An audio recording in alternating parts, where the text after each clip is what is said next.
Alright, what's going on today? We're going to be unboxing the Canik Rival. I'm going to show y'all how it's going to come to you, what it comes with, what you need, and what you don't need. So we're going to open this thing up. The first thing we're going to do, we're going to remove this little top piece. On the back of this top piece, you will find your SFX owner's manual.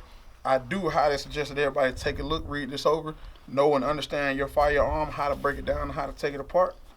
As we continue on, you got your cleaning brush, you got your cleaning rod in here. There is actually more room for different accessories up here that you may or may not have. It comes equipped with 2 back straps to put on this handle if you need a better grip. You got your pick tool to change out some of those accessories. Moving on down, you got your accessory tool right here, and it has different adapter accessories right here in the handguard. You got your adapter part up here to put those on there, so you can make adjustments on the fly in the field that's necessary.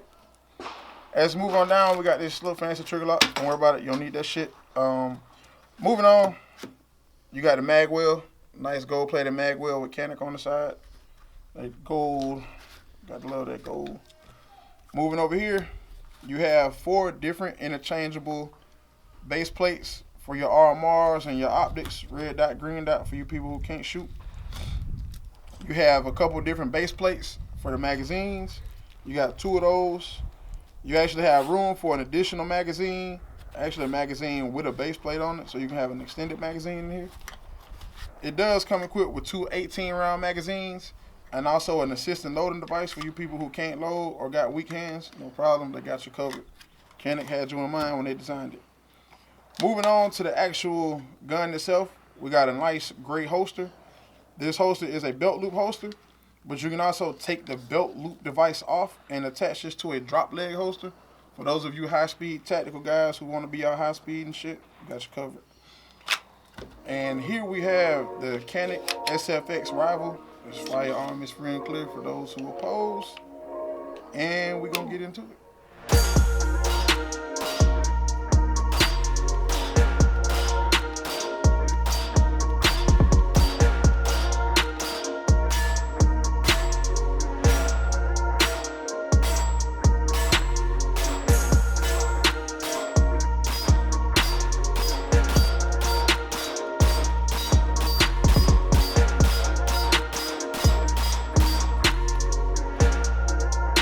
Yo, what's up? It's your boy Iraq Maxx with Double Tap Coalition, and y'all tuned in with me today for another gun review. The gun that we're reviewing today is the Canik Rival SFX.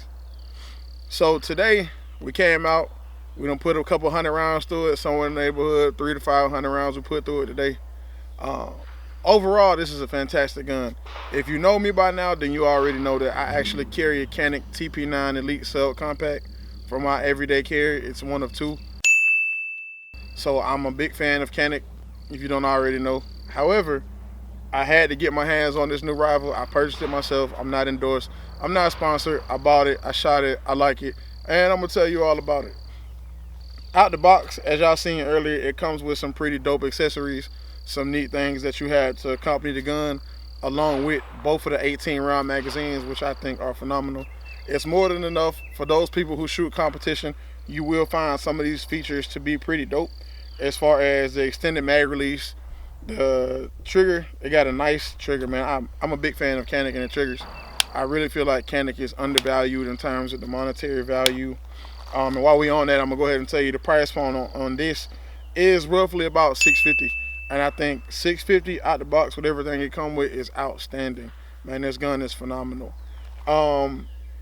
Upon loading the magazine, we did find a little defect in the magazine. The magazine and the double stack, it wasn't double stacking properly. We did run into that problem twice. However, with the improper double stacking, we didn't have any failure to feeds. The magazine actually cycled and functioned just as it normally would. It's just in the window of the magazine, we just noticed that there was a double stacking issue when it came to loading it. The magazine wasn't hard to load at all. The spring is pretty durable. It's not stiff as it was compared to the Hellcat Pro that I did. So I was pretty pleased with that. Overall, I think Century Arms did a phenomenal job manufacturing this weapon. The sights on it, so we got adjustable sights on the rear. Those sights can be adjusted up and also side to side. I thought that was pretty dope. We got the portage slide on it.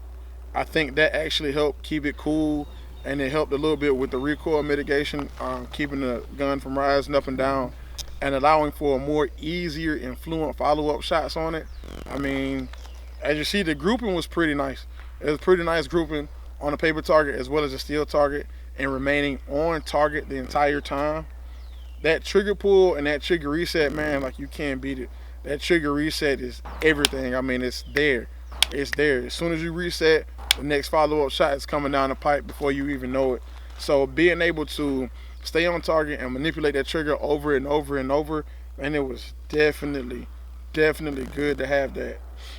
When we talk about terms of the slide lock, the slide release, I think it's good. On most mechanics, they do have that long slide release, which is also pretty dope.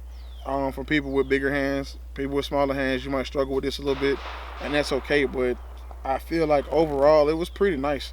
One thing I will add, loading a full 18 round magazine, I did find it difficult to rack that slide with the 18 rounds in it. With the 17, it wasn't as hard as it was with the 18. I'm not sure if that's a spring issue or if that's an issue that works out later after you break the gun in a little bit more. That was probably the only negative thing I had about it, outside of the improper double stacking, was just being able to manipulate that slide when it's a full magazine in it. Outside of that, man, I really feel like this is a nice gun. I mean, the barrel's serrated.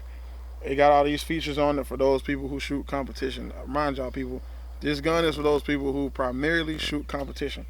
I don't foresee anybody carrying this as an everyday carry. It's just not an everyday carry gun, in my opinion. Now, if you choose to put this thing on your hip and carry it around, be my guest. I don't think it's that. But however, it does perform.